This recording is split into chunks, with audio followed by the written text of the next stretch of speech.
ஈரோடு கிழக்கு தொகுதி இடைத்தேர்தல் குறித்தான அண்மை செய்தியை நாம் பார்த்துக் கொண்டிருக்கிறோம். பிப்ரவரி 5ஆம் தேதி இடைத்தேர்தல் நடைபெற உள்ள நிலையில் நாளை மாலையோடு பிரச்சாரமானது ஓய்வடைகிறது.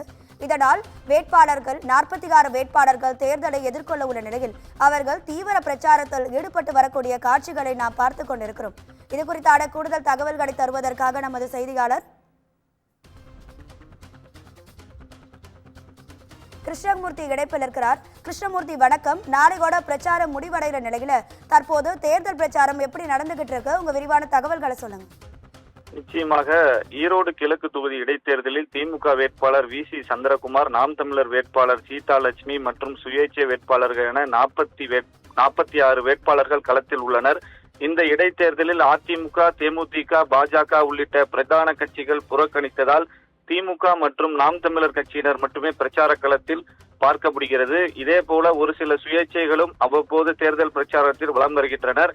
இதில் நாம் தமிழர் கட்சிக்கு ஆதரவாக அக்கட்சியின் தலைமை ஒருங்கிணைப்பாளர் சீமான் பிரச்சாரத்தில் ஈடுபட்டு வருகிறார். அதே போல திமுகவிற்கு ஆதரவாக உள்ளூர் அமைச்சர் முத்துச்சாமி தொடர்ந்து பிரச்சாரத்தில் ஈடுபட்டதோடு தமிழக காங்கிரஸ் தலைவர் செல்வ பெருந்தகை, இந்திய கம்யூனிஸ்ட் மாநில செயலாளர் முத்தரசன் போன்ற சிலர் மட்டுமே பிரச்சாரம் செய்தனர்.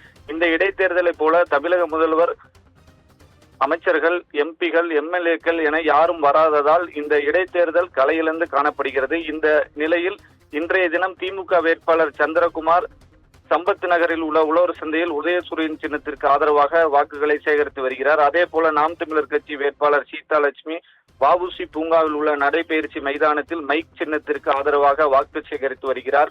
இந்த தேர்தல் பிரச்சாரமானது நாளை மாலை 6 மணியுடன் நிறைவடைய உள்ளதால் அதன் பிறகு வேட்பாளர்கள் தேர்தல் பிரச்சாரத்தில் ஈடுபடக்கூடாது என்றும் வெளியூரை சார்ந்தவர்கள் தொகுதியை விட்டு வெளியேற வேண்டும் என்று தேர்தல் ஆணையம் உத்தரவிட்டுள்ளது. இதனை அடுத்து வரும் 4ஆம் தேதி பிரச்சாரங்கள் எதுவும் இன்றி அமைதியாகவும், அதனைத் தொடர்ந்து 5ஆம் தேதி இடைத்தேர்தலுக்கான வாக்குப்பதிவும் நடைபெற உள்ளது. அதன் பின்னர் பிப்ரவரி 8ஆம் தேதி சித்தோடு அருகில் உள்ள அரசு பொறியியல் கல்லூரியில் வாக்கு எண்ணிக்கை நடைபெற உள்ளது. இதனால் இந்த பிரச்சாரமானது இன்று தீவிரமாக வாக்குகள் சேகரித்து வருகின்றனர் அரசியல் கட்சியினர் என்பது குறிப்பிடத்தக்கது. ராதிகா, உங்க விரிவான தகவல்களுக்கு நன்றி கிருஷ்ணமூர்த்தி.